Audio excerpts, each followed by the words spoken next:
if I had to be another person to stand up, if I think after really going through this and looking at the files and looking at the case, if I really feel that Karen Reed didn't do this and I have to be a voice that stands up and helps, I will.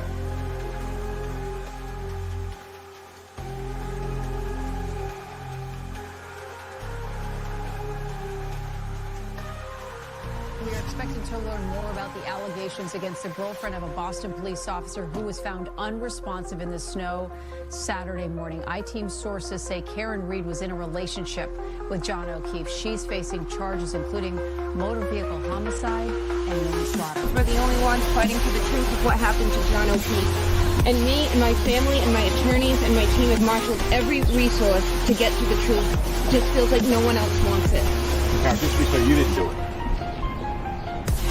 We know who did it, Steve. We know. And we know who spearheaded this cover-up. You all know. And no, she didn't do it. No, she didn't do it. This is an innocent woman. She didn't do it. I tried to save his life. Yeah. I tried to save his life at 6 in the morning. I was covered in his blood. I was the only one trying to save his life. Why'd you admit to it? She didn't admit to it. She didn't admit to anything close to that. Nothing close to that. And you should know that. That was like 3 or 4 times she admitted to it. No, she didn't. That's not true. She asked a question. She asked a question, which is very different. She didn't admit to anything.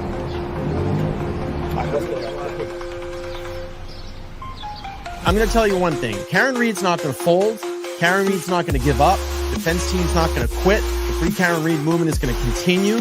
We will continue to raise funds for her. We will continue to do standouts across Massachusetts, across the nation, across the world to let everybody know what's going on here in the state of Massachusetts, the corruption. And we will continue to get the word out there. Believe me. Believe me. All right, everybody. Welcome into Let's Talk Live here on the LTL Media Channel. It is Wednesday evening, and wow, what is the date here? It's 4/30/25. Gosh, this year is flying by so quick. And trial feels like it's been like 6 months already, and we're only into like day 6. But what a wild day in court. It was very long. It was very calculated. Alan Jackson shined today, and from what I'm hearing, he has many more hours of cross-examination for Jennifer McCabe. So I'm very excited to see that happen. I want to let everybody know, as far as court today, if you were watching maybe some of the afternoon testimony, I got in the morning.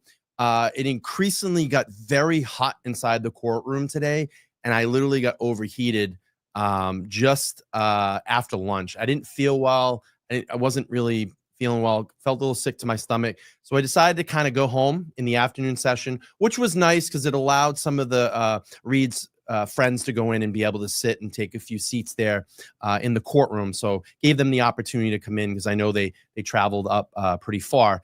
So I went home, kind of hydrated, laid in bed, and watched the second part of testimony as well. And then obviously today over in the other courtroom, we had Aiden's hearing today. We're going to hear a lot about that from Jess Machado. I'm going to bring her on in a second here. So that's pretty much what went down. And I don't want to wait too much longer. Let's get into what happened in all of the court proceedings today. Let me bring in Jess Machado here for our first Wednesday rundown. I think that's what we're calling this, Wednesday rundown. Jess, how are you? Welcome into Let's Talk Live.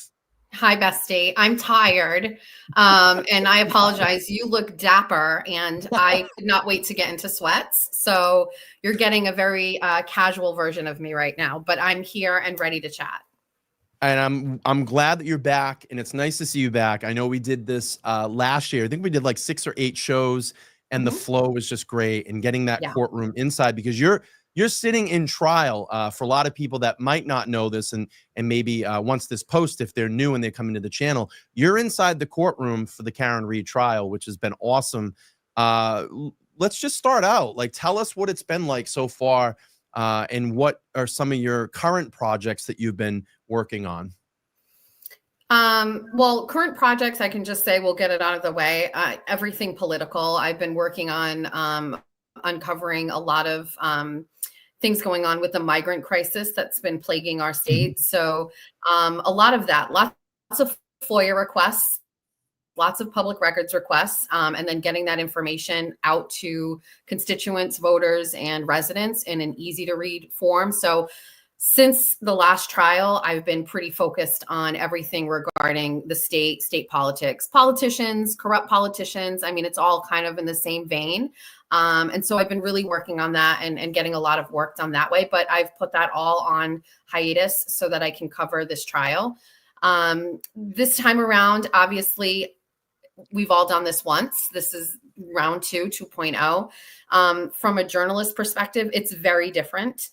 We no longer have to worry about what's going on outside and how to get inside. Yeah, I mean, if you remember last year, I always joke, it was like the Hunger Games out there. There was no rhyme or reason to the press getting into the courtroom. Obviously, as the trial went on, it got very competitive.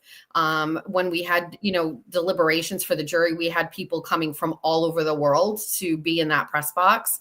And it just was, I mean, I'm going to give everybody the benefit of the doubt that they do really know what to do. Although we have had some pretty high profile cases around here with Aaron Hernandez, and it's just, it wasn't done right. So this year, very different. We put in our name in a press pool email every Tuesday, and they do a randomizer. And then if you get selected, you get one of the 10 seats inside the press box. In the event nobody picks up a pass, and if you're listed on the the alternate list, at 10 o'clock, you can go downstairs and say, hey, are there any passes left? And then you get to go in, which has actually happened every day this week. So I was on the alternate list the first 2 weeks, last week and this week. But I got our notice this week. I'll be in the courtroom next week, not on an alternate, an actual in the courtroom. That's so awesome. There's no extra work, and I can be right in there at 9 a.m. So, Yeah. I'm just want to say how lucky I feel to even be in there. I mean, it's terrible to say, it's a great thing for me as a reporter or a journalist to actually be able to cover a murder trial, especially when the players involved, and it's just such a personal, heartbreaking thing. But professionally, it gives me an opportunity to do what I love, which is to take what I see and share it with everybody else. So I mean, it's a lot of the same players too. We've seen Ted Daniel, Christina Rex. Yeah. We've seen Sue O'Connell. We've seen Aiden. And then we've seen a couple of the other players in there too. So, yeah. Gretchen Voss was there today, which was very interesting, and we'll talk a little bit about her later on here. So, I mean, here we are. I mean, it's day 6. I just said in my kind of opening monologue. Day 7. I'm sorry, God, and it feels like it's been 7 months already. It really does feel like it's such a, in my opinion, I think this is going to be a really long trial. I think it was scheduled for 6 to 8 weeks, but I think it's going to be another 10 week, or what do you think? Well, I mean, already this week, for example, we don't have court tomorrow. And I know there's some speculation on that, but that is literally because there are students coming to tour the courthouse. That's something that happens. I've seen it in, Fall River, where they had students come in and the judge talks to them, not specifically Judge Cannoni. It could be any judge, but I think because these kids were going to be in the building, they didn't want to have, and there's a lot of people in the building. I've been in that building when this trial isn't happening, and it's completely different. There's just more of everything right now. So we haven't had a full week so far. And I'm not sure we had a full week last trial, whether it was a half day or a day off. I never felt like there was, maybe there was, but 1 week straight, Monday through Friday, 9 to 5. So yeah, I mean, I anticipate, 8 weeks at a minimum, I think is what we're going to see. Yeah. Yeah, it definitely, to me, just felt I feel like, being there and sitting in court today and seeing how the team is working this time, I feel like, especially with Alan Jackson today crossing Jennifer McCabe, really taking his time, really getting into the critical point of where he wants to bring up that grand jury testimony. He's really digging in, setting the stage for that, and then kind of pulling that grand jury testimony up and saying, okay, well, can you explain this? Because you're kind of doctoring up your testimony this time. And literally got her today. She lied today and admitted it. And, I'm starting to think here, is there some back, I'm speculating here, but I almost feel like there's like some backroom deal going on. Like just, maybe some direction from the DA's office. Just keep saying what you're saying. It's fine. Just keep rolling with the narrative. I don't know. Am I crazy to say this? But she literally lied today on the stand. Well, I mean, obviously, and I'm so curious about the people who are watching this trial without having seen the last one. Like my daughter has not. My oldest daughter, who's 24, did not watch the last one. Interestingly enough, this is showing up on her algorithm on TikTok and Instagram. So lots of creator videos popping up. And so she's so surprised at how interesting it is and how much she's investing in it now. And I love someone who really knows nothing about it, like giving me feedback. I'm going to tell you, like, and I'll get to that whole thing about Jen McCabe lying and everything. But my daughter came home. I had 15, 20 minutes to sit on the couch and just like talk about the day. And she's on her phone and TikTok, something pops up and I hear it instantly. It's Jen McCabe's testimony today. And she's talking and I was like, is that TikTok? And she's like, yeah. So we're listening. And I said, can I just ask you, does that woman sound believable to you? And she goes, who is she? And I said, she's just a witness for the Commonwealth. And she said, yeah, she kind of sounds believable. So here's my daughter who, I take it for what you want. She's 24, doesn't know the players or anything. She was like, yeah, she kind of sounds believable. She's like, but she lied, right? And I was like, yeah. So that was a pretty poignant moment where, and I found myself on the edge of my seat when he got her to admit that she had actually made more than 2 calls prior to sitting with investigators. And when he ran down, well, I was so curious. I was like, who did she call? Who did she talk to? And then he ran down the list and he was like, yeah, you spoke to your husband and Kerry, but you also spoke to Peggy O'Keefe and the district attorney's office and Brian Albert. And I was like, stop it right now. And there's been some discussion lately about the jurors and whether or not they're paying attention. And listen, there's a little juror fatigue right when you hit lunchtime or that, we're ready to go to lunch. You can tell you're sitting, there's fatigue on a regular person. Like you're sitting in a spot for a long period of time. There's just basically conversations happening. Occasionally you're getting video that interjects where, okay, now you're going to look up at a screen or you're going to turn your head around. But I feel like it's a physical challenge to sit there for a lot of people. And so if there's any fatigue, I think it's specifically related to that alone. Everybody is paying attention to the Jen McCabe testimony. Everybody. It was ping-ponging today. I mean, it was back and forth.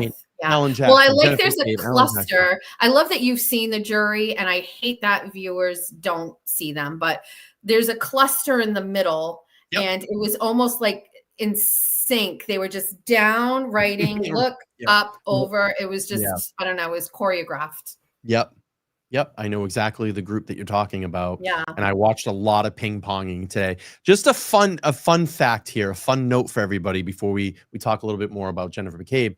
And speaking of Jennifer McCabe, I don't know if you saw this, 2:27 a.m. Google search. She was sworn in on direct at 2:27 p.m. and the grand jury testimony was 227 pages. That I didn't know. Crazy. I was covering Aiden's. Wow, that's wild. Somebody with numerology, is probably loving that. Oh wait, I just lost my train of thought. Oh, okay. I was in Aiden's hearing, and while we were waiting, I had my earbuds in, and I was listening to Jen McCabe's testimony. So I was flipping back and forth, and I just popped over to it, and all I heard was Jackson asked her to look inside this packet of testimony for when she said that Karen hit him. I hit him like, 3 times. You want me to look at 200 pages? And Bev is like, how many pages? And she's like, over 200. And she's like, she's not going to look through that. And I just found it to be so comedic. Obviously, we know it wasn't in there. You know what I mean? And that was the point. But I thought that was, and I just happened to catch it at that moment. I wish I had been able to see what the jurors were doing at that time. That's the real thing for me, is watching these regular humans react to testimony. Yeah. And that's really what I when I go in and I have the opportunity to sit, and I did this last time too, I just really want to watch the jury's reactions. That's kind of my forte of going in, watching the witness and then looking when they're answering. And I was like watching AJ and just kind of doing the ping pong with them as well, too. Let's get this out of the way. Rico, thanks you for the $5. Says, which juror keeps smirking? Is it the note taker? Impressions overall? Impressions of them? Thanks. I'll let you answer that one, Jess. Two different jurors. So one juror is constantly smirking. I don't have great eyesight. And because he was smirking so much, I actually questioned myself. I was like, does he maybe just have something wrong with his face or what? Like, is he constantly smirking? The juror that is smirking is different than the note taker juror. The note taker juror, I have never seen note taking like this before. 100% invested, basically writing notes 99% of the time. And like I said, on like one of my 24s on 24, I remember last trial, and I don't know, you guys will have to tell me if she said at this trial, but she instructed them to not take copious notes. She was like, you don't want to go to Canoni. She said, you don't want to take heavy notes. You want to be present and listen and watch and take notes as needed, but you don't want to be too heavy on the notes. I don't know if she gave that instruction this time around, but this juror did not pay attention. They are all in. The day that I saw where they took their thumb and turned the page, and you got a glance, you certainly can't see what they're writing, but you can see like the writing, and it was every single line was filled on that sheet. I was like, what is happening? It's very like serial killer style, but they're taking a lot of notes. Yeah. Yeah. So yes, those are two different jurors. Yeah, we saw a lot of note taking during what we found out today was when the feds or the other law enforcement officials that came to talk to Jennifer McCabe. And by the way, I'm loving the new hair, the teeth, the gleaming teeth, the spray tan. Everybody needs to leave my girl Jen alone. She did a glow up and she looks great. And she came in on the first day. She came in on the first day with almost an exactly identical shirt to Allie McCabe during the first trial. Yeah. And wearing her cross. Listen, the cross necklaces, we should have done some sort of like Vegas odds on what are the chances that they're going to be wearing crosses around their neck, because they just want to, like, we're virtuous. We are God-fearing women, and we're going to wear our cross necklaces. I find the people who do that are actually the least godlike people that I've ever met. Least religious. Yeah. So listen, I am going to give Jen McCabe credit. She looked like shit last year and her face was everywhere. And why put yourself through that again? Look better. You know what I mean? Like, and maybe she doesn't look like that every day, but I'm going to tell you something. I mean, not for this show, obviously, because I'm a mess today, but like if I'm on camera, I'm going to try. And, she understands everybody's watching and she wants to look her best. And, did she cover up a murder? Sure. But I'm going to give her credit that she looks good. Girl looks good. She looks great. And it's funny because the first day, just right in direct, maybe like 10 minutes in, I get a text message from my friend Nan Gallagher. She's a lawyer that's been on this channel. I met her a couple weeks ago. She was there. She texts me immediately and she goes, oh, she went to a stylist and definitely had witness prep. Like they brought her to someone that's like witness prepping her. And I said, exactly, because if you look and I know Microdots just did a great comparison video of her first testimony and some of her. Oh, I want to see that. I want to see the side by side. She is definitely like trying to be the same. And that's what they always say on direct and cross. You always want to have the same tone, the answers, but there are some moments where I say it's always that Eileen Wuornos moment that comes out of her where she fucking turns into monster and she's just, and you can see like that monster wants to come out.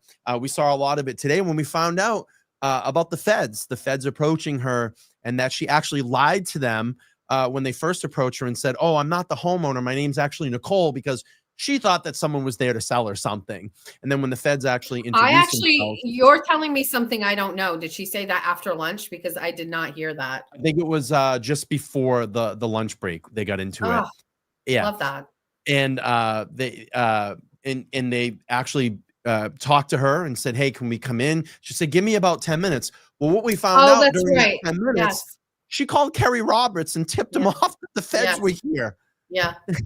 That's right. Yeah. I mean, I think Jen is a really great witness for the Commonwealth. She will not relinquish anything.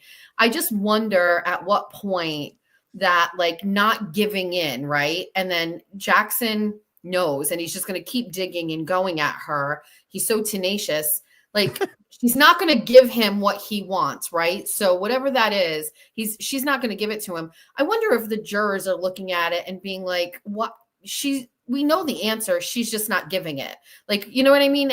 He ultimately wins. He ultimately gets her what he wants out of her. It's just the path to get there is so confrontational with her. Like, I think the jurors must be picking up on that. It's like, you're making us take this whole path to get to the answer, which you finally admit to, but you haven't really admitted to. She's really good. She's not giving anything. I think she's tighter this time around, and she's been adding things this time, obviously, that we didn't hear last time. We didn't hear about the bread and peanut butter in her car last time. And that's like, I hate to give it the clout, but it's like iconic. Like you're testifying in a national murder trial that you're the mom that doesn't go to McDonald's and you've got bread and peanut butter in your car. Right. And I mean, first of all, that's crazy because how are you making a fucking sandwich in the car? I'm just saying, like, what do you mean? Like, where's the utensils? Where's the plate, napkins? Like, you can't just, what are you doing? Like, it just was a lot for me. And I couldn't help but in that instant, and I said this too on my like roundup that day, like it almost was just like putting the worm in your ear that, because we'll hear it later, like Karen and John had this issue with Karen spoiling the kids and taking them to Dunkin' Donuts, and John wanted them to eat better. And now Jen is kind of like aligning with John and that how they were like, and like, I don't know, it was weird mom vibes for me. But she's very good at what she does. She's a fantastic witness. Yeah, she's definitely gussied up her testimony, and she's adding in a lot of things that she didn't in the first trial. And that's where I think Alan Jackson wins, because it's on record. And I love the fact he's not even going back to like trial 1.0. He's going right to the grand jury testimony. That's the stuff that's the bread and butter, because that's a few months out from this whole incident. Right. So you're getting the freshest testimony at that point. And I love the fact, oh God, it was such a great moment. He takes the report, puts it down right in front of her, the grand jury testimony, and he goes, can you please turn to the page that it says in your testimony where you said that Karen Reed said 3 times, I hit him, I hit him, I hit him. And she's like, and he goes, please. And she goes, you want me to read through it? It's 227 pages. He goes, I think he said something like, if we have to. So right. He gets about a minute, and then Cannoni's like, all right, like, what are we doing here? And he goes, I'm going to help you. It's not in there. Like, you're not going to find it. And you've seen the evolution of Jennifer McCabe, her testimony. You've seen the evolution of it. And now it's just, now she's going to keep saying, oh, well, you know, this situation will never, it's like, it will never leave. It's like a romance song. It'll never leave my mind. You know, I know that she said it and I don't have to make up a story. And Carrie and I are just basketball moms that talk. It's like, come on, dude.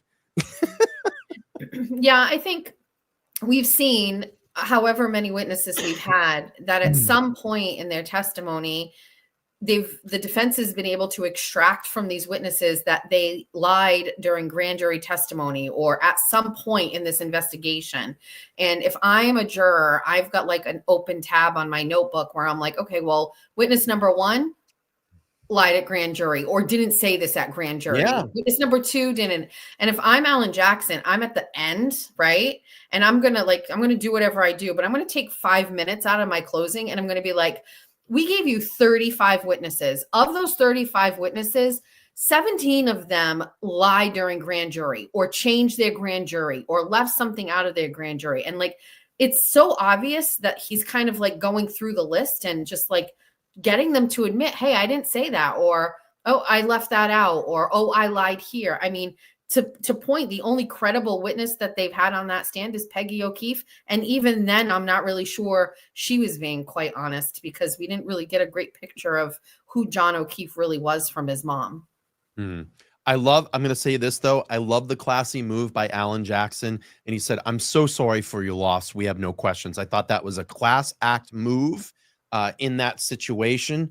And not to put Peggy through that. I thought it was gross and disgusting that Hank Brennan would put Peggy O'Keefe up there and do that to her, and just that rebuttal. I would have done it. I would have asked her questions. I would have started off by saying, "Hey, I would not have called you, but if you're here, I'm going to ask you some questions." And I would have really wanted to like ask her. I would have. I mean, he didn't call her. You know what I mean? Like if the Commonwealth wants to exploit Peggy O'Keefe for sympathy or whatever, that's on them. You know what I mean? Like we all know they don't need to call them. Same thing happened last year when the kids were called, right?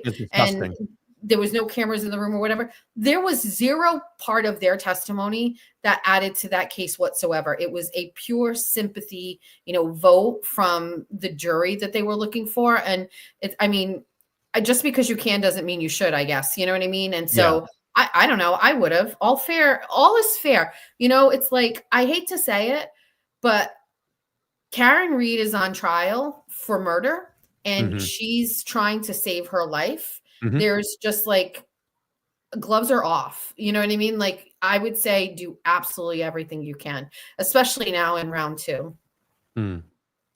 Yeah, I get it. I understand. I would have asked her. I would have asked her and be like, talk to me a little bit more about John. Like, how comfortable was he really with being a dad? You know what I mean? Like he's not a dad, and now he's a new dad. Like, can you give me an example of when he was struggling? You know what I mean? Like, there's a lot there. I mean, I don't know if you can ask those questions, I guess, but sure.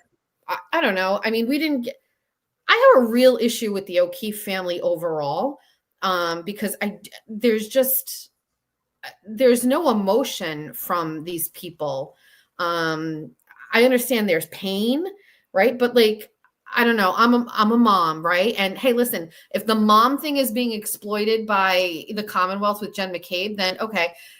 Peggy O'Keefe is just not maternal in public. I don't see her comforting her son. This is her only son that's left, by the way. Paul O'Keefe's the only one. She's lost 2.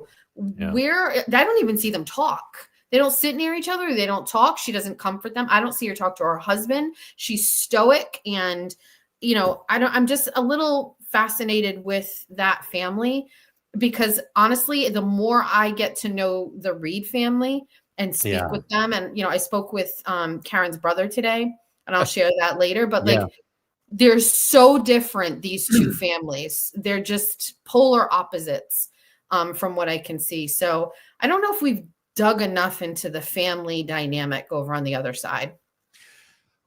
Yeah, I have an issue with you're clicking, like, and again, this is my opinion. I mean, you're clicking up with a bunch of people that are literally clearly lying in front of your face.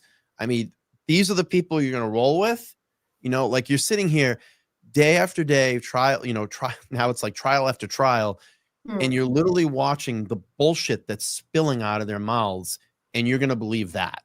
Like, it just doesn't make sense. They're all in on this. They can't go back, and that's it. You know what I mean? Yeah. Like you cannot go backwards, because I'm sure that there are some legal repercussions for people lying.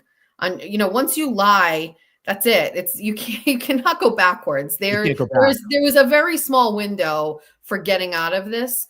And I'm sure having a bunch of police officers in your inner circle and federal agents and ATF people, you had such a comfort level of going all in on this narrative of Karen killing him. Like, there was a small window, and it was far gone. So no, you cannot go backwards from that. You can't. Nobody's going to flip. Nobody's going to go back, because they've all lied, and they're all going to get in trouble for it. So they're all in, including Peggy. Yeah, I'm going to tell you right now too. The feds are still watching this case. I'm telling you, they're not resting on this. There's someone at a desk taking notes or reading through transcripts. I'm telling you, For They sure. haven't gone away. They haven't For gone sure. away. Yeah, I agree. They haven't gone away. Jess, let's just take a quick break here. I'm going to get some of these super chats out of the way. If Sure. anybody hasn't subscribed yet, please make sure to like, share, and subscribe. Smash that like button at the bottom of the screen. Let me just get this out of the way. Olaf the Russian Metalheads, $2 says, Jen also lied to the FBI about brushing her teeth. I love this. Chrissy, thank you so much for the $4.99. Says the angel number 227 is a message of hope, optimism, and the ability to overcome challenges with courage and positive thinking. I didn't know that, and it's a great little. I knew there was going to be a numerology queen in here somewhere that was going to bring something up. Rami, thank you so much for being a 7-month member. She says, agree, Jess. I like her new look. She looks good. People are on this.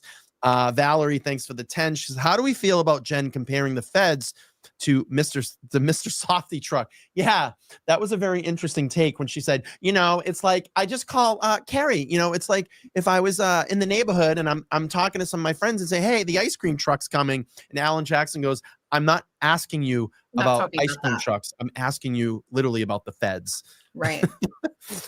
Danielle, thanks for the 5. She says, do we think the jury is compromised like the first jury? I heard the first jury foreman was an ex-cop.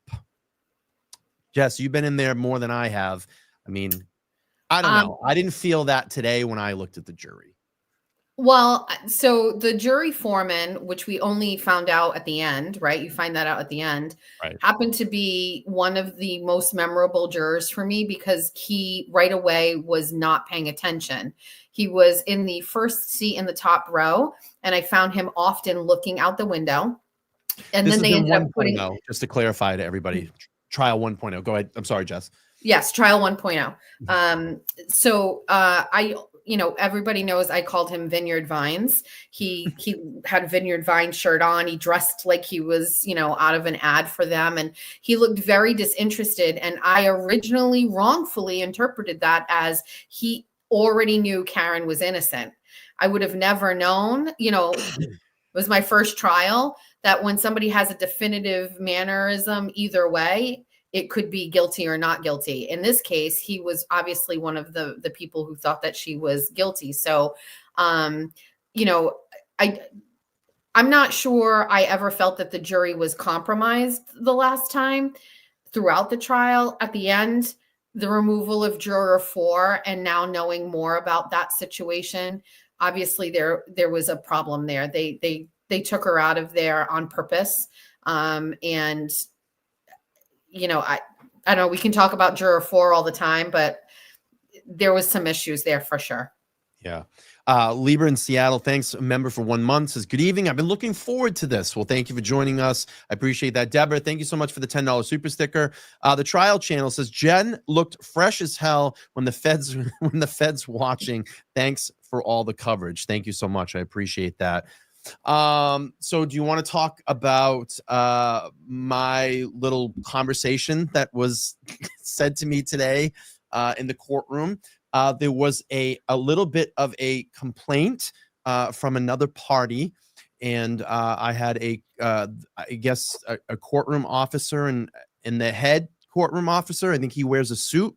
When we came back in from the morning break, the long extended break, and they pulled me aside and basically said that there was certain directions of the courtroom that I was not allowed to look in. And look, here's the thing. I went back and scrubbed the video from when I was sitting in the courtroom, and I was literally just watching. Like, I'm curious. This is like, I have the ability to come in and sit during a trial that I've been focused on for, the last well over a year and a half. And I had this great opportunity to come in here and sit there and watch one of the most critical pieces of testimony in this trial. And I'm curious. So I'm watching reactions as the court. I'm not fixating on anything. I'm not specifically looking at someone. I'm tall. I mean, you can see me in the seat. I'm very tall. So I'm kind of, over everybody looking around. And I got spoke to today, and I thought that was a little weird. So. Well, I was doing my 24 on 24, and I was like, Brian is tall, and he was like a lemur. He was like looking around out of curiosity, and So I feel like this is overreach. I don't feel like you can possibly control everybody in the audience. And if that's the case, then I'm itching because there's like some sort, I don't want people, literally somebody's going to be like, Jess does cocaine. I have like, I put on some powder today, like a new thing makeup wise, and it's been itching my nose all day. So that's what's going on there.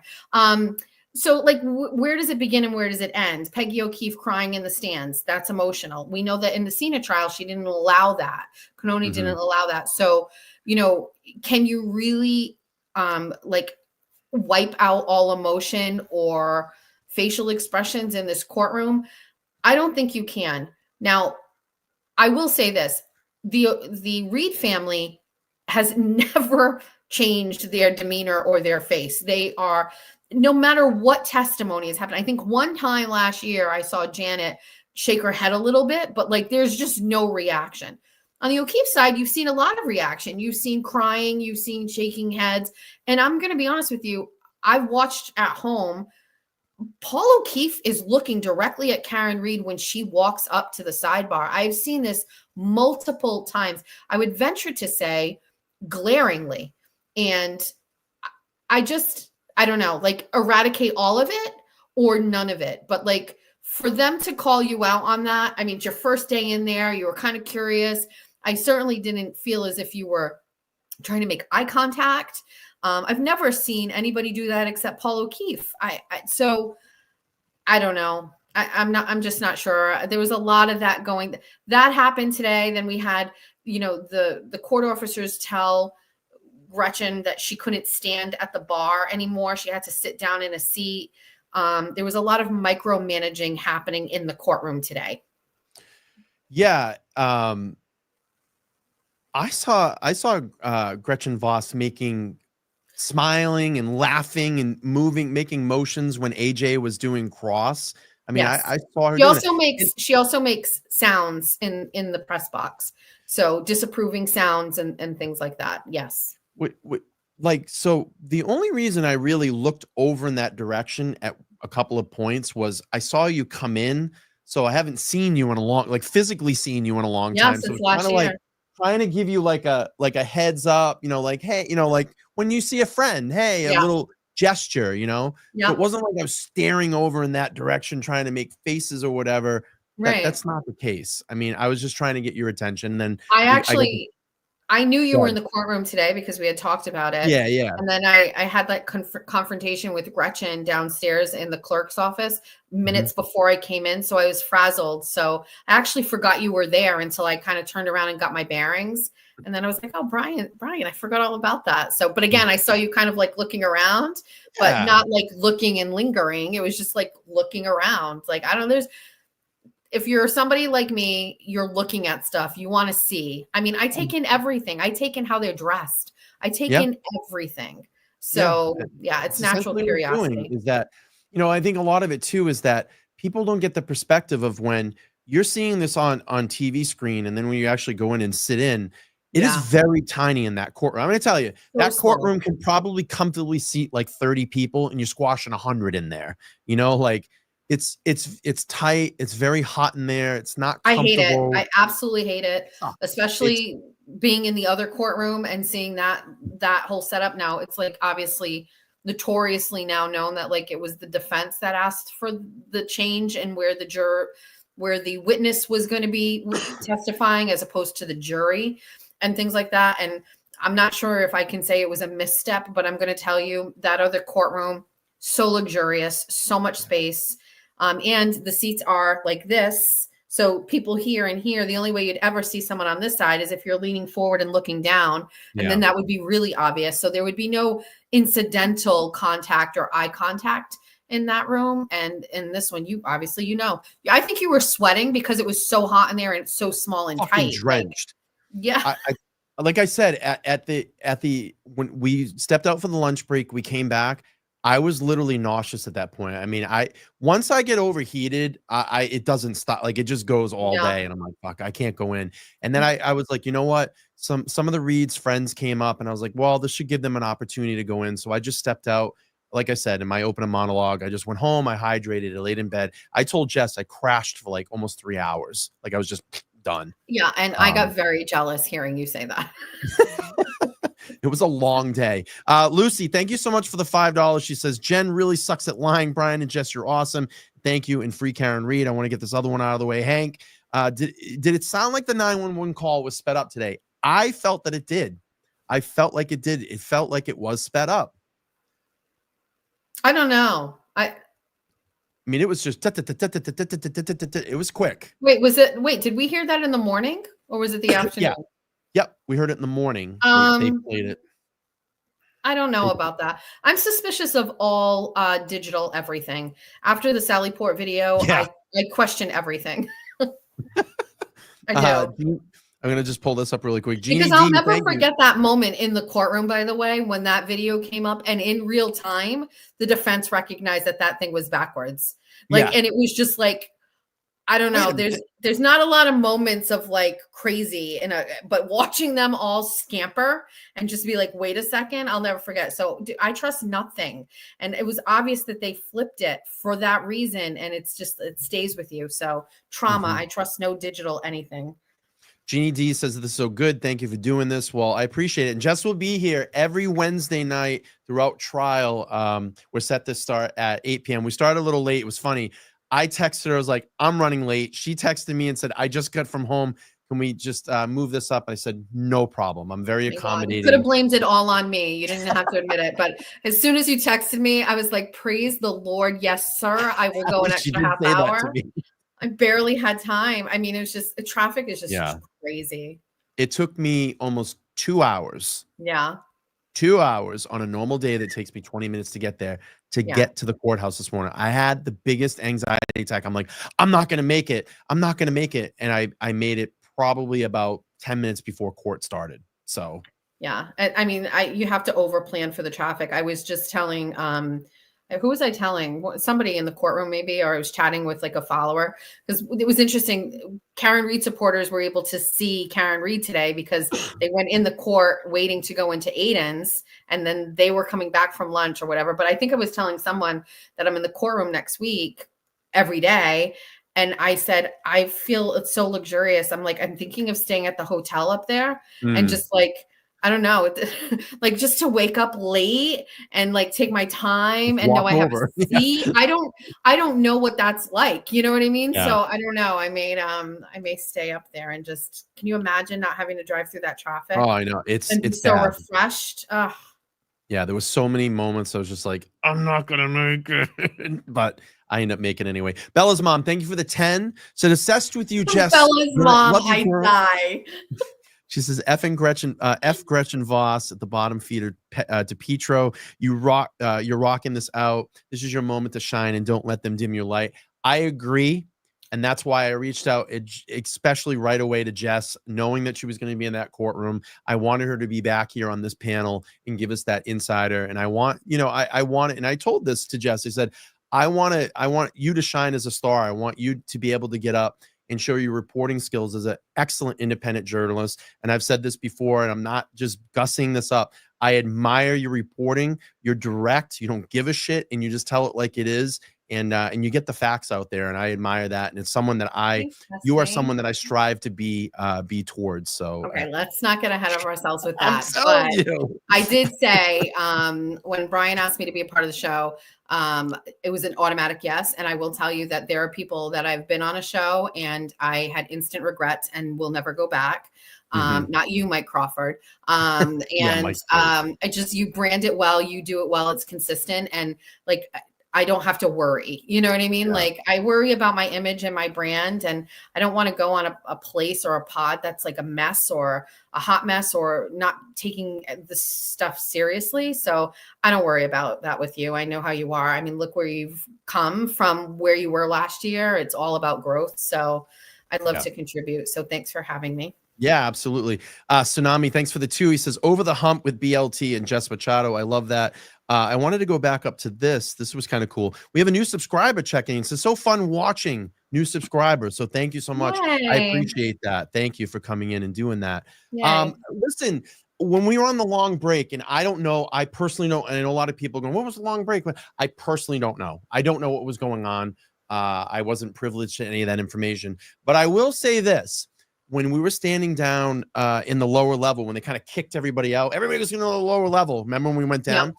Gretchen Voss is off to the side, and who Yeah. walks down the steps and walks by her and gets really friendly with her? Hank Brennan. Yep. Hank. Yep. Yeah. They had some funny moments. They were laughing and exchanging. Yeah. I'll talk to Hank if he wants to talk to me. I mean, it's like one of those things where it's very organic. Like Lally never talked to me ever. Yeah. So to me, that means they watch. First of all, I can, and I am unbiased when I tweet. I read, I see, and then I type. There's very little spin on it. Occasionally I'll like add a commentary piece or whatever, or I'll like ask a question to everybody, but like I'm pretty accurate, not pretty accurate. I'm very accurate in what I'm typing on what I'm observing. Why wouldn't you, as the Commonwealth, want to like chat it up with someone else like me? Like, I don't care at all. I'm just saying it's very obvious who they do talk to and who they don't talk to. But yeah, Right. he was very chatty with Gretchen today for sure. And she was with John DePietro, and they were standing right in front of Morrissey's office there. And that whole thing was really weird. I knew right away because there was a quick 20-minute break, and we knew like she's get back in there. And when we weren't going back in, something was up. I was speaking with Nathan Reed, and then they called the family in. Yeah. So Karen and her attorneys, and then they came back and called the family, and Nate was like, me, and he went in.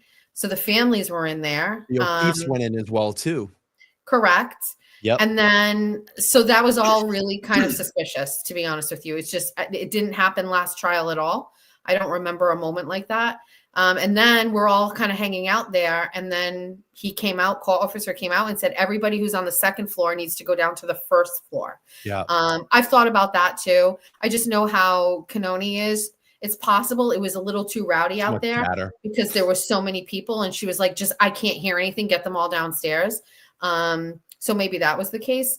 But during that time, Paul O'Keefe ended up coming down the stairs and going into that office with Lally and Hank. And why was Paul O'Keefe in that office? I have no idea. And then of course the internet is kind of going crazy because when we came back from that break, Paul was no longer sitting in his trusted seat all the way to the side. He was moved over, and I didn't see the second half, but I heard that he was moved back even further. So I'm putting two and two together, and I'm saying it must have something to do with Paul O'Keefe because he was moved, but I have no idea. Yeah, and we speculated when we were down talking, and we were talking to, I'm sorry, I forget her name, but she's with the Canton Media. Yeah, Andrea. Thank you. I'm sorry, Andrea, if you're watching. Because I have so many names that come through my head. But we were speculating that we said, I bet you they're going to kick everybody out of the courtroom. I wonder if they were going to kick the public out of the courtroom because, Jennifer McCabe's testimony, maybe she complained, or, in that whole thing about, my complaint when they said, oh, you can't be looking. I said, I bet they're going to probably kick us all out. I did, like I said earlier, I thought there was some micromanaging going on. And I did say, well, you said it first. You're like, I think they're going to kick us out. And I was like, I actually maybe would get on board with that. Something was going on. I mean, whether we'll ever know about it, I don't know. But there was obviously something going on. And when we came back, she said to the jurors, I apologize for the time. Sometimes there are just matters we have to handle. And this was one of them. So yeah, obviously it had nothing to do with the jurors, I guess. I don't know. Yeah. I mean, obviously, to the audience, I wish I had the answer for you. I know I was getting messages left and right. Me too. I'm sure you were. And I'm like, I don't know. There's just some things we're not privileged to. Yeah. Beats me. If it was something we could see, I would have seen it because I was watching as much as I could. And I know Sue was over in one end and but yeah, I have no idea. Definitely. And even all of them, like the mainstream media press, were all kind of like, what's going on? Like, let's try to figure out what's going on. So I heard them all kind of buzzing as well too. Yeah. Do you want to transition and talk about Aiden's hearing today? I know that you went over his started at 2:00 today. I listened to it kind of off and on. Give us the rundown of what that was all about and let the audience know here. I try never to miss an Aiden hearing. And I just think that this is, I'm not saying it's underrated. I know people are watching. This is a very critical case because this is adjacent to the Reed case. And I think anybody who knows this story understands that this is part of the corruption. So today was a hearing on some motions, I believe. And so it was going on at the same time upstairs in that bigger courtroom that I talked about. And then, like I said, the public was allowed in for that. So they were all upstairs waiting to get into the courtroom. And then Karen and her team were walking to go into her courtroom and got to pass her and hug her. So there was an obvious moment that nobody expected. I mean, take that buffer zone. You know what I mean? They all got to see him anyway. Got to see her anyway. So, there was a little confusion because they did a Zoom and I thought I heard them say that Mello was on the call. And He I was like, there. I heard his name. And I said, what? There's no way that's what I heard. And he was on the call. He was on the call. Now, I don't know if I said this before, but Tom Mello lives in Somerset. He lives only like a mile or so away from me. I am friends with a relative of his who told me that he is not doing well. I mean, not to get morbid, but he literally said, if he's alive by Christmas, I'd be surprised. Wow. But he was on the call today and he sounded robust. I mean, It didn't sound like dead man walking. That's why it kind of took me back because I expected him to just not be okay. So he was on the call. Essentially, they were talking about access to these devices of Aiden's that they have, the Commonwealth has, getting passcodes to them and all of these things. So they're kind of cleaning all that up or whatever. But just before this, while I was in the courtroom for Jen's testimony, Aiden had texted me and said that the Commonwealth had filed a bail violation of his bail and to revoke his bail. So I saw the docs and I was kind of scanning. So when I first heard that and, I saw the docs, I was expecting there to be a tremendous amount of stuff in here. And it wasn't. It was one thing. And it was the 2-minute burst of, banter that he had in his live show the other night where he was talking about Tully and if he died, it would be great. And so Cosgrove prefaced what he said today by saying, I didn't have a lot of time to put this together because we just got it. He didn't have a lot of time to get it because he wanted to make sure it was ready for today's hearing, which happened to be on the day where Jen McCabe was testifying. And so this is all so incestuous. But he puts it together and he plays it. He plays Aiden's rant in the courtroom on a laptop. So, listen, fun fact, I'll go off for a second because of course, whoever it was that said, I make everything about me, you're 100% right. I always do. But I was, I had my own legal troubles, 5 years ago. And during testimony, I had put out a tweet about someone, not a tweet, a Facebook post. Sorry, moms, who hears whatever I say right now, but whatever. But anyway, I said something about this girl and that she had a platinum pussy. And in court, they read that and I had to say, yes, that I said that. So I've kind of been baptized in this where I've heard stuff, you know what I mean? So, it is weird though when it's quiet and you've got a judge standing there watching and you're hearing Aiden in his natural habitat, like ranting and going off about Tully and like revenge and all this shit like that. So I guess, I don't know, it is what it is. So anyway, that whole thing, that whole piece is what brought us to the bail revocation. And I mean, to be honest with you, I read it. I didn't think it was a very strong argument for it. I'm not an attorney, but it was just kind of like, listen, how many times have we seen this? And Bradel was right. It's like, listen, this is First Amendment protected speech. There are no physical threats. There are no fighting words. And if it isn't one of those things, it can't move forward. And it hasn't. I mean, yes, the one time where he got his bail revoked because of the Lindsay stuff, but this free speech thing. And the judge today, when he said, I'll take it under advisement, he said, you're getting really close to the line there. I don't know if that's true. I think he's getting close to the line because he's been there so many times and it feels like, okay, you're pushing it, but are you really pushing it? Because nothing has changed. You are literally saying these things and they're your opinion, thoughts, wants, and wishes.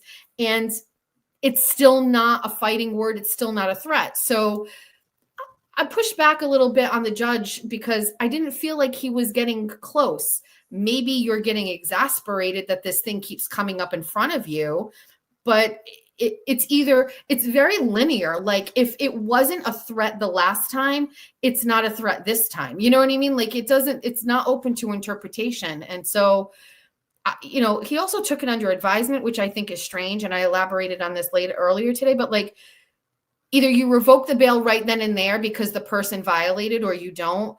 If he does ultimately revoke it, does that mean he's going to get the notice in the mail and then he's going to have to turn himself in? Is somebody going to come and grab him and lock him up again? Like the scenarios are kind of like unanswered for me. But ultimately he walked out of the courtroom yet again. But Bradel was really crazy today. Like I've never seen him that angry. He was just loud and angry. And he's like, how many times are we going to do this? And he's like, and I'm so tired of like saying, wow, that was a close one because like we shouldn't even be here. So it comes down to First Amendment free speech and an actual violation of the order. And it's very technical. I don't think there's room for interpretation with this. And I can't imagine that he's going to lose his bail. I just don't. Yeah, I was watching his like impromptu live after, and oh, I didn't see it. Like, yeah, he's just like, I'm confused. Like, I don't know what I should do here. He's like, I'm not stopping like doing my shows, but I don't know. He's like, do I need to tone it down or do I just keep doing what I'm doing? Like, there's no ruling. So he's just kind of like, I don't know what to do. Like, I guess I got to tone it down, but I don't know if I want to. Like, I understand like the confusion. Like we have every fucking right to do what we're doing on these platforms and talk the way that we want. That is free speech all the way, Yeah. and this has been obviously, the last, they've been doing this for well over almost 2 years now to try to shut him down. Months.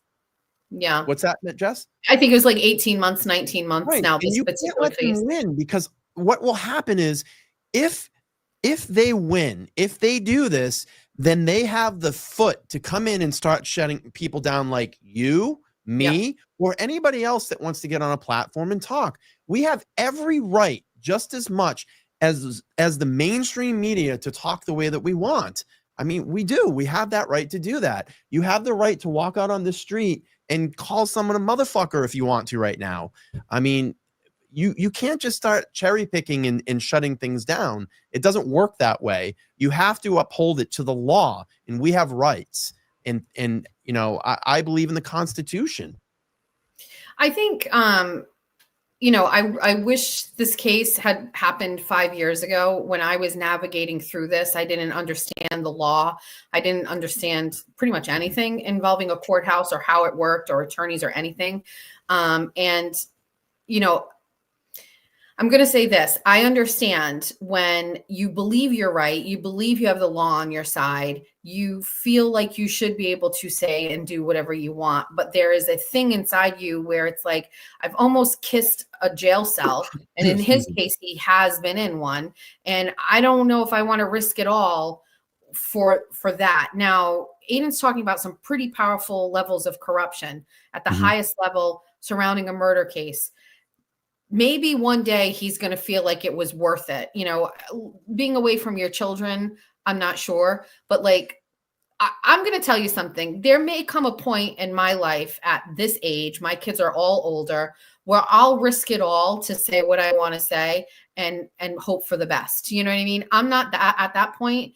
I'm barely removed from where I was. But I really believe that what's happening with Aiden's case is going to set the precedent for all of us, for me, for you, for everybody. And, he's at the forefront of it. He's paid his dues for it. It's why I believe so much in what he does. Again, it is not his delivery. It's not his style. It's not all of those things that I say are great. I like them. I think he's beyond entertaining. I joked today that when I was driving to court yesterday, I was listening to his show and I was listening to the rant about Tully. I had tears in my eyes. I was laughing because I find it to be so hysterical because it's so obvious he's not serious. He definitely doesn't want, maybe he does, but it's not coming off as serious. It's coming off as satirical, joking, and comedy. He is like the Howard Stern He's of Howard Stern. Massachusetts, for sure. And it was so fucking entertaining. You know what I mean? And so, yeah, what happens with him is important because it will affect me. And that's why I support what he does. I believe in the First Amendment. And I'm going to tell you something. I have never heard that guy say, I'm going to come to your house and fucking kill you. I have never heard, you know what I mean? Like, no. I mean, Bradel said it best today in court. He's like, if he wants and wishes something, you don't have to agree with his wants and wishes. Mm-hmm. It's his wants and his wishes. It's not something he's actually doing. Yeah. I admire him a lot. I mean, he puts his balls on the line and he doesn't care, and he does this, in the name of free speech. And that takes a lot to do that, to cross that line, to say, hey, you know what, I'm just going to do it. And I don't care because this is for everybody. This sets the moment in Massachusetts. And if I can help everybody to get there and open that gateway, I'm going to do it. And it's just like the Karen Reed case. The Karen Reed case is going to change so much, and it's going to challenge a lot of laws. And this is going to get written in cases. You're going to hear, when they reference a case, in Reed versus the Commonwealth, you're going to see that in documents.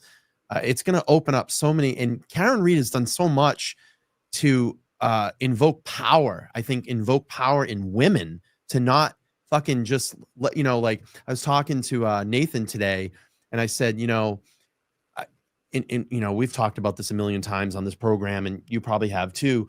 I think that the Commonwealth thought that Karen Reed was going to be the person to compile a bunch of people against her, to conspire against her, and that she was going to be someone that was weak because of her status, being a woman, and compile all these charges on top of her to lay down and take it. And she said, fuck you. You've messed with the wrong person. I'm going to come back tenfold and I'm going to assemble a team. Oh, and by the way, I'm going to be part of that team, essentially. I'm going to be so involved in my fucking case, you're going to hate me. I mean, she's allowed to get up now and stand at sidebars and hear everything. And I love the fact that, what she said, and I'm going to reference the Ted Daniel interview. She talked about, this is about power. And I love that she's taken that power from the Commonwealth and she's pushing it right back at them. She's not going to give up. She's not going to lay down. She's going to continue to fight this all the way. And I'm going to use Howie Carr right here. In 2025, you will see Karen Reed will be acquitted, 100% acquitted, a free woman, and walk out of that courtroom. I truly believe that. So I'm not a feminist, and I really loathe feminists because I don't know. I don't like to distinguish between men and women because we're all equal, right? So like when you try to elevate women on just because of their gender, it bothers me. So I don't necessarily say I buy into that piece of it, right? But I will say, and this just ties in a little bit to the conversation I had with Nathan Reed today. So I've obviously been paying attention to the O'Keefe family a little bit, but today, so Nathan and Reed and I, by the way, have the same favorite restaurant. It's Brick Alley Pub in Newport. It's my birthday restaurant that I've gone to since I was a little girl, and I continue to go to every year, and it's Nathan's favorite. And I heard that from Janet, and then Nathan and I would talk about it. So today he came over during that long break, and he was telling me about another restaurant I should try. And so we were talking a little bit. And so I think one of the things that I haven't realized is Nathan Reed doesn't have any children. Karen Reed doesn't have any children, and their sister doesn't have any children. And because of that, the Reed family in that unit of the 5 of them is exceptionally tight. Very and tight. He talked about how he was raised by just such wonderful parents, and cared for and maybe even sheltered a little bit, I think he said. And they were just such a tight family growing up and lived such a wonderful life, right? And it sounds joyous and wonderful. And I'm not saying it's perfect, but it sounded wonderful.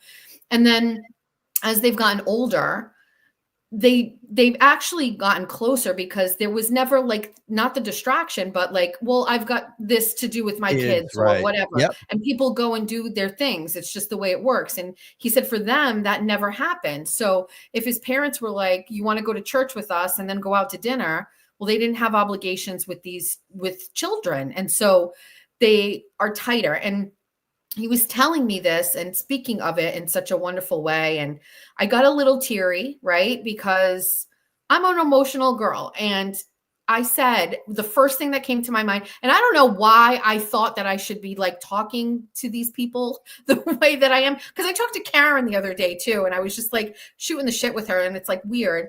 But I said to him, like a little teary, and I'm like, I'm so sorry that they shattered that for you guys, because to me, it sounded like what they had was such a wonderful family unit. And in my mind, I was like, it's got to be a mess now, right? And with nothing, he just pivoted so fast, put his hand in his pocket. He's like, they didn't shatter anything. He's like the opposite. He's like, we're stronger, we're closer, we're better. And I don't know, just had a very different view on the whole family and the whole thing. I'm going to let you chat because I need a sip of water, but it's okay. Go ahead. No, all good. It's funny. I had a very similar conversations with Nathan and Karen today. And he told me about that and that family unit, and they have gotten a lot closer and tighter. And I said to Nathan today, I said, the thing that makes me very sad, makes me very emotional about it is I've gotten to meet you and your family, and they're such wonderful people, and I've heard such good things about you. It's not only just being around them. I hear things on the outside because I live down in your area too, and I might run into someone and they say, oh, their reads are so nice and so great, but I said I'm just so sad because I've had to meet you all this way. I wish we could have met some other way. But I look at it, and it was funny. I was talking to Karen about this today.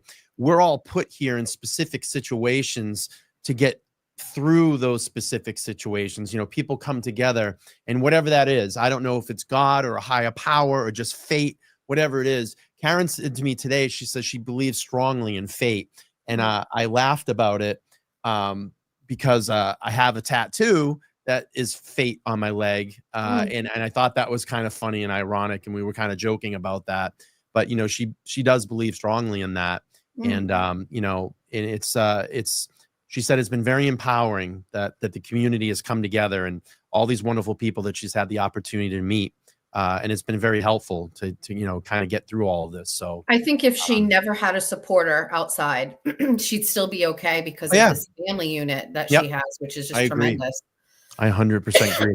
I'm just going to get this out of the way. Lizzie, thank you so much for the 5. She said, love it all doing this weekly for the people. Jess, if you stay in a hotel, can you do a 24 to 24 happy hour version? Free Karen Reed. There won't be a ride on 24. I didn't think about that. Yeah. Yes, I could definitely do. That's a great idea.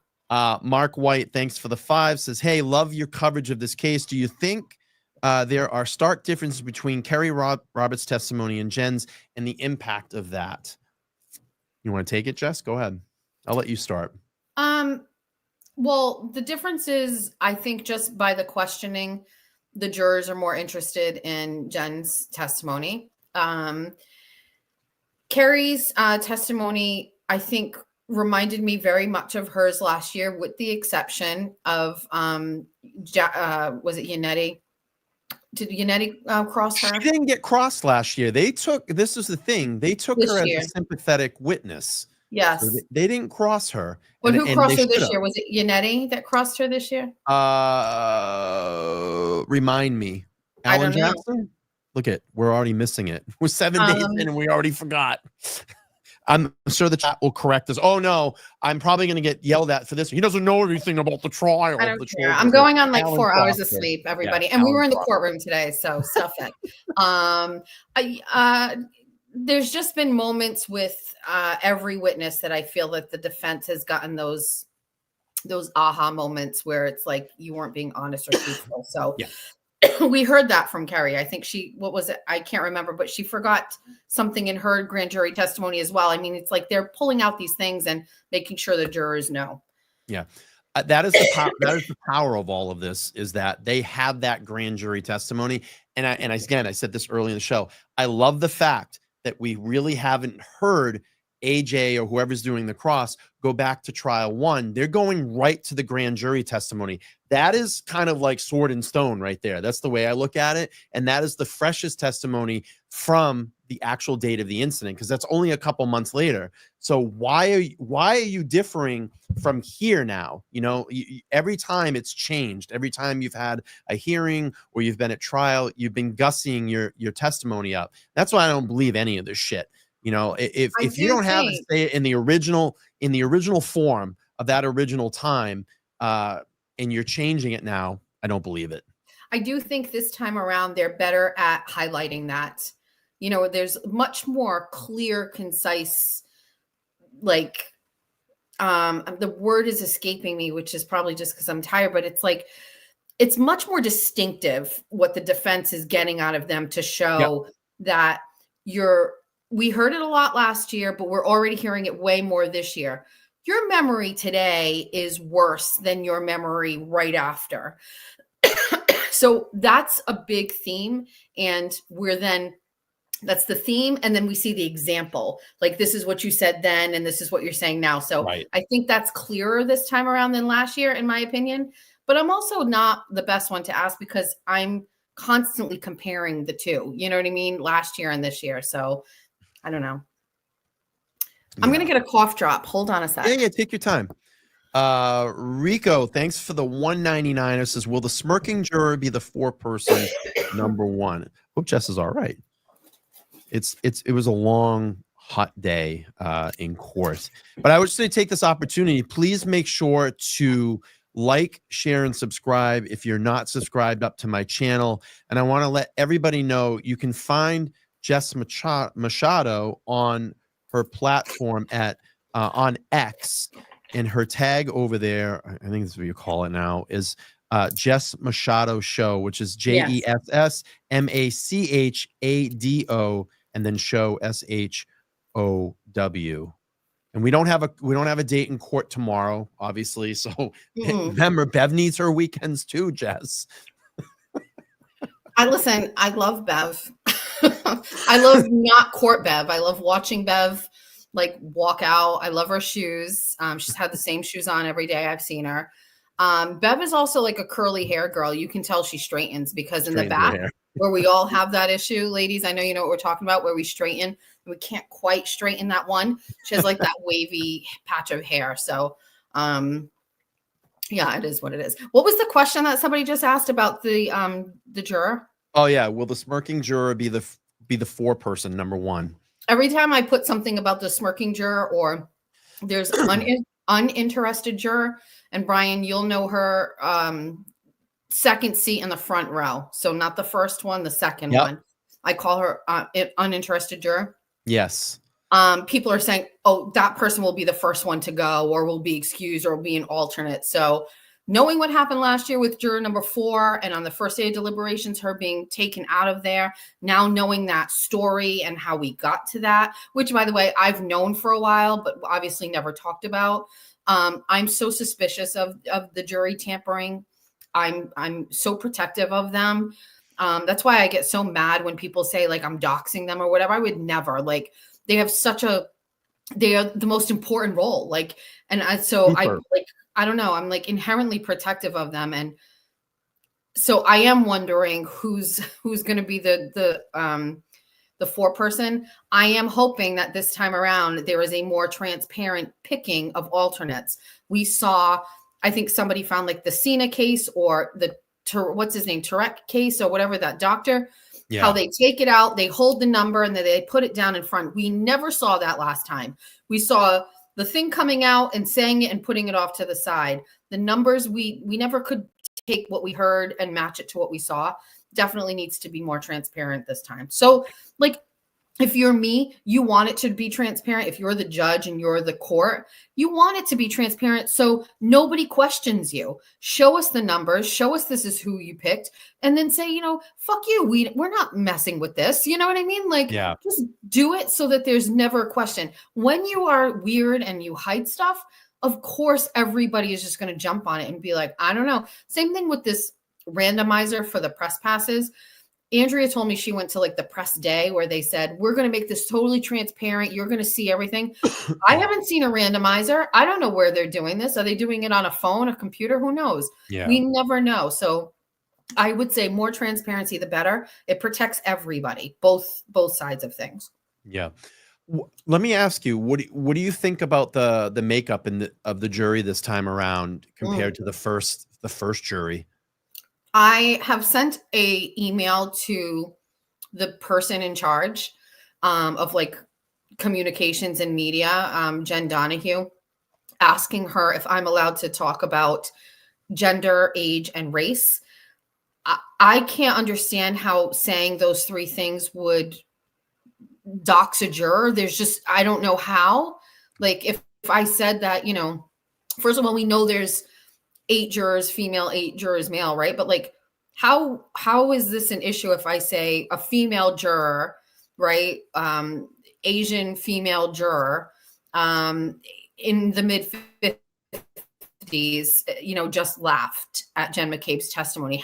And that's not accurate. I'm just saying, like, how does that dox them in any way? So I asked for clarification of that because, first of all, inadvertently, sometimes you'll hear me say he, she. It's very hard to stay away from that. But like, what's the rule here? Am I allowed to say it? Am I not allowed to say it? I can tell you, I think this jury is completely different than the last jury. Completely different. Completely different. There's 3 major things that I see that we have this time that we didn't have then. I agree. I just can't say it because I don't want to get kicked out. So yeah, I agree. I agree with all those points, and I don't want to put you in any trouble of getting kicked out. But yeah, nobody knows the jury last time, right? So nobody knows the jury last time. Right. So nobody knows. I do. You do. Well, nobody listening does. So, I mean, you know what? There's a lot of people that do. The public can come in as guests. The O'Keefes know. The Reeds know. Everybody else knows. I mean, because the public. So all I'm saying is, I think, especially for this type of content and conversation, I'd like to be able to say, hey, we have, this time and we didn't have this last time. Or, the ages last time are different than the ages this time. Mm-hmm. Now, you don't know, what I mean, what they were then. So that wouldn't make sense to you. But those are some very specific things that I think are really going to come into play this time around. Especially, by the way, the juror right in the middle, down in front. And we can talk off air about it. But that one particular juror, I think that's going to be a very interesting person to me. I'm just going to address this, and I think someone's actually someone's trolling me here and saying Brian isn't media, so you can talk about it. I am fucking media. What do you think we're doing tonight? We're reporting. He's offended by that. What's that? I said you're offended by that. Yeah, I am fucking media. What do you think we're doing here tonight? We're reporting on the Karen Reed case 2.0. I'm getting a perspective from a courtroom insider. And I was there today, and I have a platform. So nice joke, by the way. I want to say this, by the way. If she's watching, and it was very pleasure meeting her today, Tanis Yannetti, it was funny. I want to tell this quick story. So I went into court. I sat down. She was actually in front of me when she was sitting in front of me. And she turns around and she goes, "Oh, my God." And I was like, "What?" And she goes, "Oh my God, you're Brian. You're from LTL Media." She's like, "I watch your show all the time." And I was like, "What?" And I was like, "It's so nice to meet you." So I thought that was kind of cool that she takes takes a watch here of the show. Tsunami $2 says Machado sounds like a tropical adult beverage. I'm not a big drinker. Yeah, I'm not either. I don't drink at all. I'm not like the Canton moms. I'm a different kind of mom. So, Jess, Yeah. what do you think? What do you think here? Going forward, how do you think this is going? I know it's hard to speculate. How do you think this is all going to play out? I think the tone of the trial is a lot different this time around. I feel like from the defense, watching their pacing last time, I felt like they were trying to get so much information in such I don't want to say a short amount of time, but they were just feeding a lot of information, especially on cross. And I'm feeling like it's getting a little bit more in a rhythm now. They're taking their time. I feel like they're digging in a little bit more. And then, like I said, going in and just pulling out that grand jury testimony and saying, yeah, it's not what you said last time. That's kind of the feeling that I'm getting. I mean, I don't know. How do you feel on this one? My only issue is this is a very, very long trial, and things that are being said today are going to be in the rearview mirror come jury deliberations. And so I think setting the foundation and then revisiting this during closing arguments, but also paying attention, hopefully they're paying attention to the jury as well. And they are taking note, or maybe even watching my tweets of how jurors are reacting to certain testimony and kind of making sure these things that were memorable are kind of reaffirmed later on. Again, it's such a skillful job by the defense last time, and they've got their work cut out for them. But I mean, listen, let's be honest. Hank is a far better attorney than Lally. I mean, this is like my thing is like Lally would never, I keep saying that, Lally would never go and stand on the side of a witness on the witness stand while they observed a document. He would never. His body language is so much easier to see now than last time. He stands like such a cuck. His hands are like in front of him. And it's just like, his body language is so submissive. And I can't believe that he was in charge of a murder trial. I can't believe it. I can't believe they put all their eggs in the basket of Adam Lally. Hank is better. He's more competent. I heard that Aiden is calling him a nerd and all these things. And I looked at him today and I was trying to see that.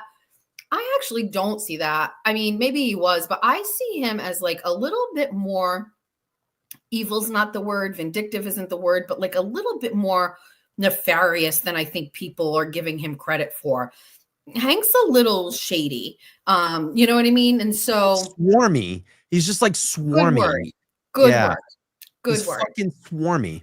And listen, I even heard Robert Alessi say he's a good attorney. Listen, the Commonwealth is, you taxpayers are getting your money worth with Hank Brennan. You were not with Lally. But with Hank, I think you are. And I think that I don't know. While yes, that's a different thing added to this trial, you've also got the defense with a whole other trial under their belt.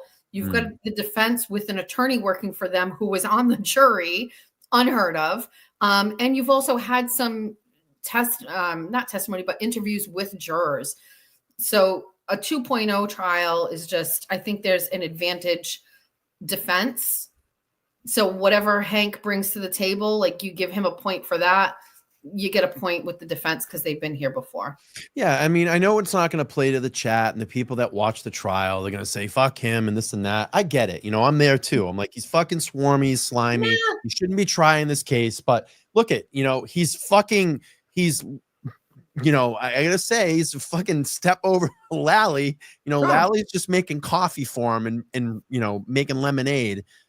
He's not doing much. And that obviously tells you how fucking embarrassing for Adam Lally that you got to sit there for a job. Like, listen, let's just, say it to the Commonwealth side that you couldn't get the job done. Now we have to have this other guy come in and you're going to fucking sit at that table and not be able to do anything. So demasculating. It's terrible, but he does it. I mean, I don't know. I have this other weird theory about Lally. Like, he has a very red neck and face. And whenever I see somebody that has like that red ruddiness, I always instantly think like heavy drinker. I used to be a bartender years ago. I see that maybe he just doesn't care. I mean, I saw him smoking his cigarettes out in front of the building so many times. Not a fucking care in the world. Maybe he just carries it well. I don't know. It's just, I don't know. If you're the Commonwealth, if you're Morrissey, you got to be happy that Hank's at the helm of the mothership right now. And I really don't know if Lally even cares. A true cuck would not care. They actually enjoy watching. So I just don't think it bothers him as much as we think it does. I gotta say, Sorry. I gotta say this, and this was like such one of the funniest moments. I remember last year, Aiden was Aiden was out in the parking lot of the Deeds building, and he did a live, and fucking Lally goes, look, and Lally's right behind me crushing butts, and there he is. He's just fucking puffing away, and I'm like, I love it. Like, I love those moments with Aiden's humor. It's fucking great, and he's just like, dude, he's crushing butts behind me right now. It's such good stuff. It's such good stuff. He would do it right on the. He would do it right. He would do it right on the courtroom steps. Like off to the side is like the wheelchair. He would just do it right over there. I'm like, he doesn't care. He's a real person. He's one of us. He is one of us. All right, Jess. I know I'm tired. You're tired. We had very long days. I know you sat in a long day of traffic. Getting out, I sat in a long day of traffic. Getting in, didn't feel well. Listen, anything you want to end on here? Final word, and then we'll wrap up here. No, I think everything is, if I'm scoring things, the jury is paying attention 100%. They are watching and attentive and taking notes, with the exception of one juror who just is not paying attention. Yes. I think tensions are high in the courtroom right now. And I think that's evidenced by this like stuff that we saw today. Make sure people on, Karen's side are not looking at the other side. Make sure, people in the press box aren't in the wrong spot. Like, there's a lot, like I said, micromanaging going on. I think because the tensions are very high. I'm not sure I felt that early on. So I think things are a little intense right now. And that's it. Keep your eye on the Turtle Boy case. We're expected to have an answer in that case with the motion to dismiss within 10 to 14 days. So keep in mind, this is for all of the charges about witness intimidation. They put in a motion to dismiss. The judge on that said he's going to have an answer within 10 to 14 days. He may dismiss all, some, or none of them. And I think that's pretty important in regards to the Karen Reed case. We haven't heard anybody on the stand talk yet about like the blogger attacking me or whatever, but that doesn't mean we're not going to have it. But if these charges get dismissed and there was no witness intimidation, it doesn't move forward, that could become a part of this case in another way. So keep an eye on that because it's important. Yeah, it's super important. And we'll That's all check in with you. Yeah, no, we'll check in again on next Wednesday night. Jess going to be with me throughout the trial on Wednesday nights for our Wednesday night rundown with Jess, courtroom insider and independent journalist. And I respect the hell out of you. And I admire your work. And I'm glad that you're back here hanging out and giving us your perspectives on Karen Reed 2.0. I'll try to go to the studio next week, actually. Okay. Yeah. For a second. But you're lagging a little bit. Can you just hear me? At the perfect time, right? Can you hear me? I can hear you now. Yeah. Oh, I don't know. There's a little bit of lagging. I was going to say I would have been at the studio today, but it's my daughter's birthday. But maybe next week you can do an in studio. Absolutely. You're welcome. We'll figure it out and we'll get it done. That'll be awesome. All right, everybody. We're going to wrap up here. Again, that's Jess Machado, independent journalist. You can find her on X at Jess Machado Show. You have a YouTube channel as well, too, right? I started it. It's Jess Machado Show on YouTube. I just started the platform in case I want to do like any videos and stuff, but I'm going to leave that up to the techie kids like you, and I'll just come on and chat. I don't know how to do it. So, but it's there, but just in case. I don't know what I'm doing with that. I just want to tweet forever and that's it. You're an excellent tweeter. Is it even called tweeting anymore? Or is it Xing? What is it? What is it? I don't know. It's tweeting. It's tweeting. I don't know. I love it. It's new wave reporting is what it is. Yeah, it's so many things. Okay. Thank you all so much for joining tonight. I appreciate y'all. Make sure to like, share, and subscribe. Comment down below what you think. And we'll catch you back here on Wednesday night again with Jess, the Wednesday night rundown. And like I said, she's going to join me throughout trial. I'll be back on Friday night, 9 p.m. Eastern Standard Time with Friday Night Heat where we break down all of the spicy testimony, the hot testimony over the week. Look forward to seeing you guys again. Appreciate you, and we'll talk soon. I'm going to hit the outro. Have a good night, everybody. Goodbye.